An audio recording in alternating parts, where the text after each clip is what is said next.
धुंध का राज एक दिन का किस्सा नहीं, सदियों पुराना कुदरती अमल है। अक्टूबर, नवंबर, दिसंबर, जनवरी के दिन हो या रातें, हमेशा धुंध अपना रंग दिखाती आई है। नए जमाने में धुंध को स्मोक का नाम देकर कारोबार बंद करना गरीबों के साथ नाइंसाफी है। बढ़ती हुई महंगाई और ऐसे में स्मार्ट लॉकडाउन दुकानदारों समेत आवाम की परेशानी में इजाफे का सबब बन गया।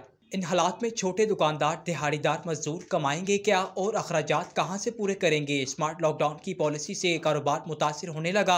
वज़ीर-ए-आला पंजाब स्मार्ट लॉकडाउन वाले फैसले पर नजरसानी करें, शहरियों की दुहाई। रिपोर्ट कर रहे थे HM Fayaz, prime star news. इतों भाएं रंग मैं सवारियां लैके जाइदियां इतों फिलहाल सवारियां नहीं जा रहा क्योंकि असं बड़े शदीद परेशान हाँ। इतने कोई समोक नहीं, कोई नहीं, बेचारे साड़ी तरह दिहाड़ीदार भी रखिया नहीं, दिहाड़ियां कितों देंगे, घर के अखराजात कितों पूरे होंगे?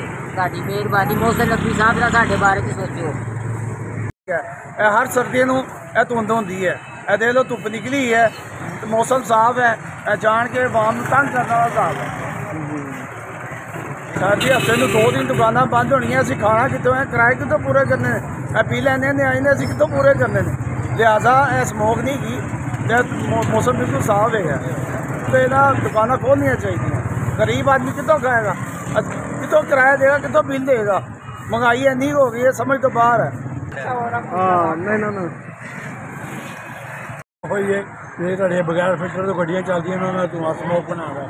असं बचपन तो देखते आए हैं कि धुंध उन्होंने स्मोक का नाम तुम दे दिता है, लोगों का कारोबार बेड़ा कर करके रखता है। आए दिन यही कहते स्मोक का नाम दे के लोगों की जिंदगी बर्बाद करते पे हो। जी लोगों ने रोटी लभी, मैं 22 साल अमेरिका तो बाद पाकिस्तान आया तो धक्के खाने इतने स्मोक है, कभी करोना है, कभी कोई चक्कर है। मैं am not satisfied for this country, very upset.